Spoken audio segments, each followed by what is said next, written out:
Day 1, which primarily focuses on the 1968 blowouts in East LA back in the 1960s.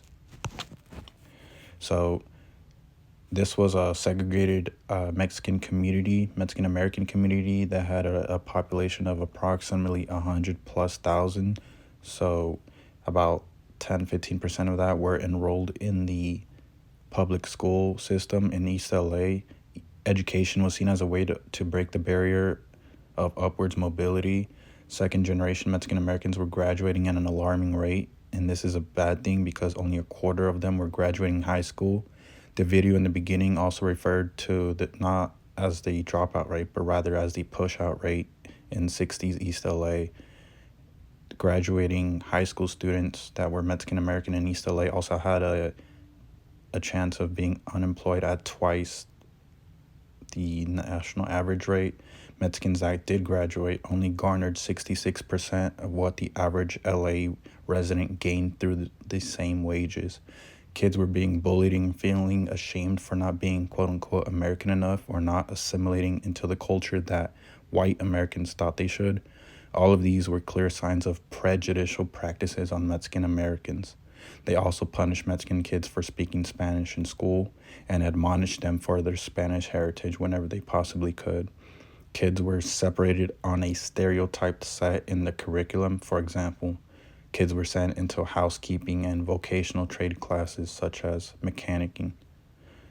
So the schools initially responded to the criticisms by Mexican American parents by providing more Mexican American teachers and counselors with the intention of somewhat breaking the culture barrier and also trying to send them to four-year colleges.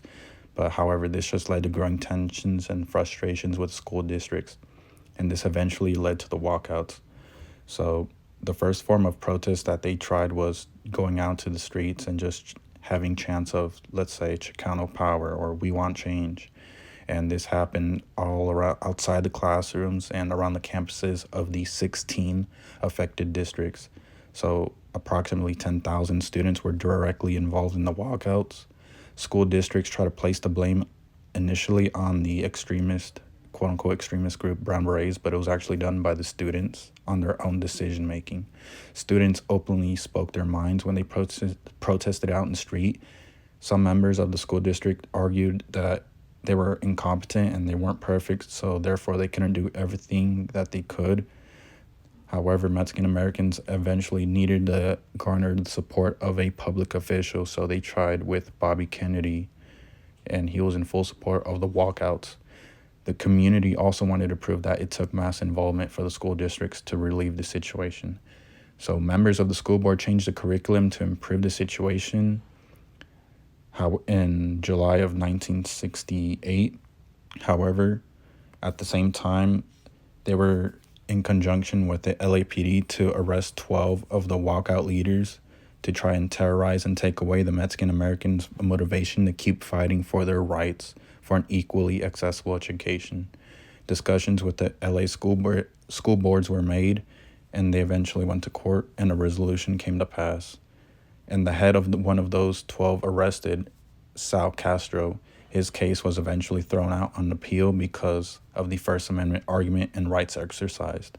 This was the second form of protest that Mexican Americans / Chicanos took upon themselves to battle prejudices against back then, the American system. So full-on educational reform was continuing for decades after the blowouts.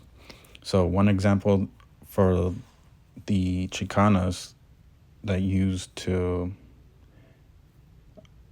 garner attention and whatnot was that the ones that were light complexed, they kind of used their quote-unquote likeness to their advantage in the blowouts. This helped other women that shared their features to help further the movement. Chicana movements were different also in that the influence of the family was very apparent.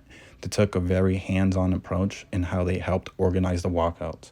In some cases of the female students, some of them had their parents' permission to stay out late and to go to meetings. This was done for effective coordination, and therefore a barrier was broken in terms of how leadership was done and conducted. As several Chicanos took the lead, it helped Mexican Americans function better as a collective in the walkouts, as they were well suited to lead and also organize.